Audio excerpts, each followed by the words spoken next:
O Senhor esteja convosco. Proclamação do Evangelho de Jesus Cristo segundo Mateus. Glória a vós, Senhor. Naquele tempo, Jesus pôs-se a dizer: Eu te louvo, ó Pai, Senhor do céu e da terra, porque escondestes essas coisas aos sábios e entendidos e as revelastes aos pequeninos. Sim, Pai, porque assim foi do teu agrado. Tudo que me foi entregue por meu Pai, e ninguém conhece o Filho senão o Pai, e ninguém conhece o Pai senão o Filho, e aquele a quem o Filho quiser revelar. Palavra da salvação. Glória a vós, Senhor. São José, valei-nos, valei-nos São José. Queridos irmãos, amadas irmãs, a primeira leitura nós estamos vendo sobre a vocação e o chamado de Moisés. Então, há um controle de natalidade em todo o Egito. Moisés é colocado num cesto e colocado no rio Nilo.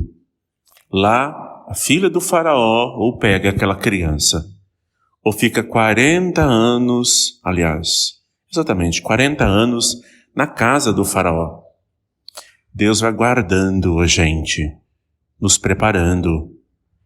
Quando Ele tem uma vocação chamada a nós, Ele vai nos preparando sempre no silêncio. Por isso a importância de nós silenciarmos, não o espaço físico, não ter barulho, mas silenciar a nossa vida interior. Lá se prepara, lá se estuda, lá se tem as melhores comidas, os melhores banquetes. Mas Ele sai da casa, Ele sai do palácio. E aí Ele vai ao meio do povo. E ao ficar no meio do povo, Ele percebe que aquele povo também é seu, pertence a Ele, está com Ele. Então, Ele olha e tem compaixão daquele povo. E vê que aquele povo lhe pertence. Então, Ele vê uma maldade de um egípcio para com seu povo, um Egito com misérias, um egípcio sem Deus, um Egito sem Deus, sem fé, na idolatria e perdido, longe de Deus. Portanto, ele vai agora ao deserto de Mambré, fica lá e, como nós ouvimos, a serviço do seu sogro, que é o sacerdote de Mediã, e ali fica mais 40 anos.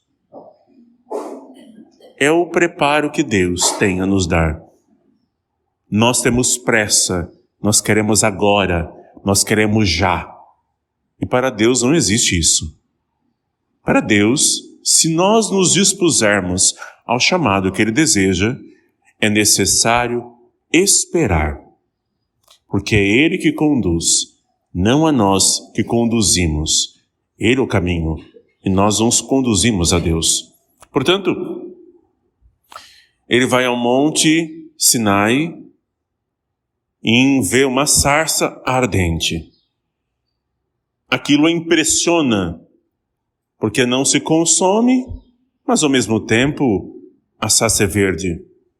É o extraordinário de Deus, é a teofania, a manifestação de Deus. É do mesmo modo, você batizado, vem à missa, se comunga, Deus habita dentro de você e Deus fala com você daquilo que você tanto necessita. Esta é a manifestação de Deus. Ele olha, vê aquilo extraordinário, ele vê ali a sua vocação.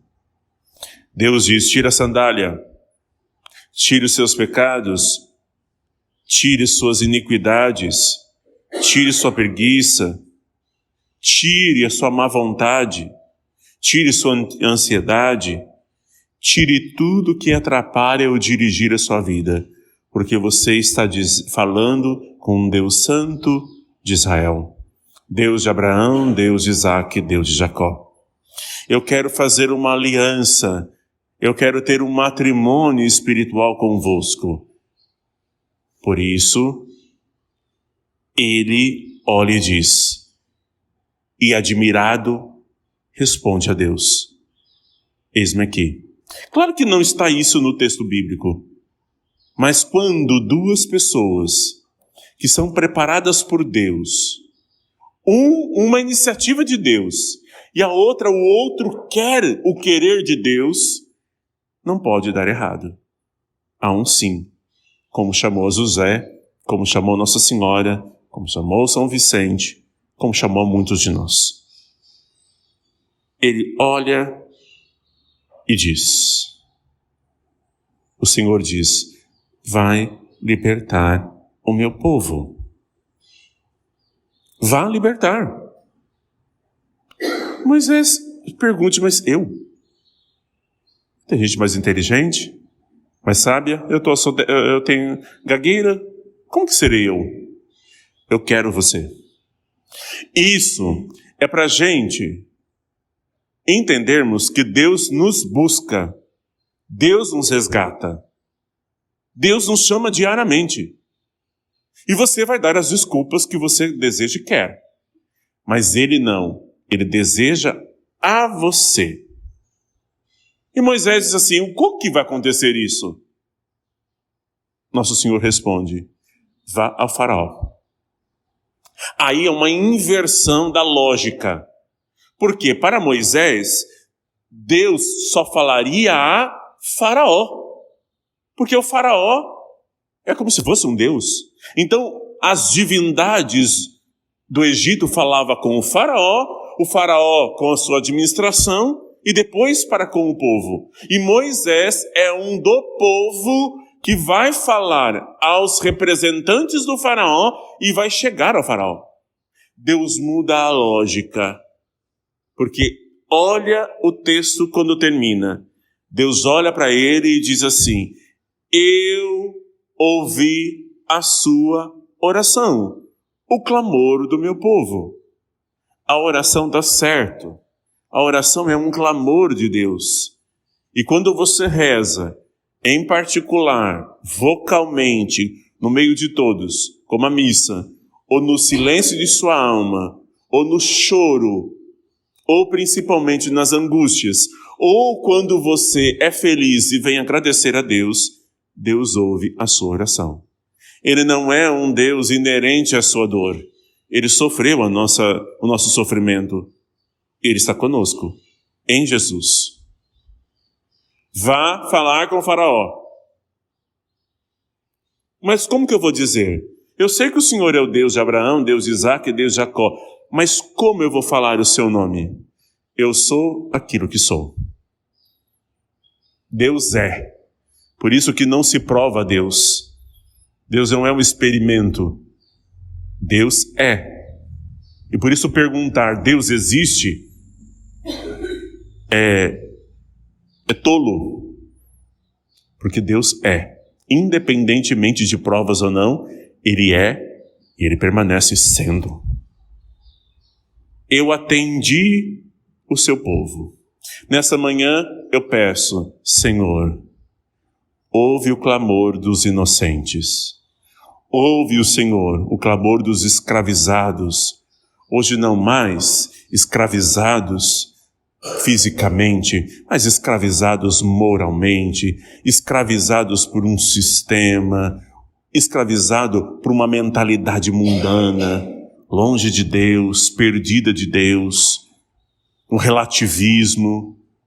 Vivemos como se Ele não existisse. Essa escravidão, a escravidão que nos tira da graça de Deus, do pecado e do mal. O Senhor atende o seu povo. Pela vocação de um, Deus liberta o Egito inteiro. Entenda a importância da sua vocação matrimonial como pai, mãe, ou você solteiro que vive a castidade, ou como consagradas que estamos aqui, ou como eu consagrados. A vocação de um tirou um povo escravizado do Egito. A fidelidade de um leva a fidelidade de muitos. A oração de um levou a libertação de muitos. Portanto, você aqui nessa missa, Você é instrumento de Deus em sua casa, em seu trabalho, em sua vida. Deus quer usar você para que o reino dele aconteça. No Evangelho, Jesus fica feliz, mas muito feliz, porque ele chama os discípulos, que transforma-se em apóstolo, eles vão na missão e voltam felizes contando da missão. Nosso Senhor diz: eu te louvo, ó Pai, Senhor do céu e da terra, que escondestes essas coisas aos sábios entendidos. Estavam conversando com uma das irmãs e um dos nossos assuntos era a formação, o processo formativo. E nem sempre o processo formativo se dá por uma via só, a via intelectual. Faz parte do processo, mas não é só isso. Hoje nós temos grandes profissionais que têm faculdade, mestrado e doutorado, mas não são sábios. São soberbos, porque acham que o conhecimento está acima de tudo e desprezam algumas profissões menores, como a dona de casa, ou às vezes uma manicure, achando que os doutos são mais. Jesus muda essa lógica de novo. Ele vai chamar 12 pescadores, simples e humildes, mas a diferença é que eles se abrem à graça e se abrem ao querer de Deus. Transforma um Pedro pequeno num Pedro grande. Transforma os medrosos em fortes, capazes de morrer por ele. E na hora da missão, também não é só alegrias. Lá encontra-se corações, como nós vimos ontem no Evangelho. Encontra-se lá em Cafarnaum, em Corazim, em Betsaida, corações abertos, querendo voltar a Deus. Mas aqueles corações que não querem a Deus, querem o milagre, a cura, mas não querem a Deus. Encontram também corações que querem não só o milagre, querem Jesus, que é a fonte de todo milagre, para seguir, amar e para que Deus faça a vocação dele prosperar. A fidelidade e o amor de um nasce muitos. Portanto, a missão tem corações fechados e corações abertos, que se abrem à graça e ao reino de que Deus aconteça. E eles multiplicam isso na inteligência, na sabedoria, para conhecer da sua fé, e também na particularidade da oração e do encontro particular com o nosso Senhor, que transforma as vidas. Hoje a gente não quer muitas pessoas que dizem muito. Hoje queremos pessoas que façam mais.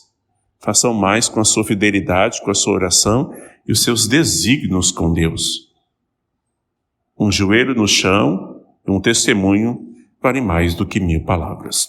Louvado seja nosso Senhor Jesus Cristo.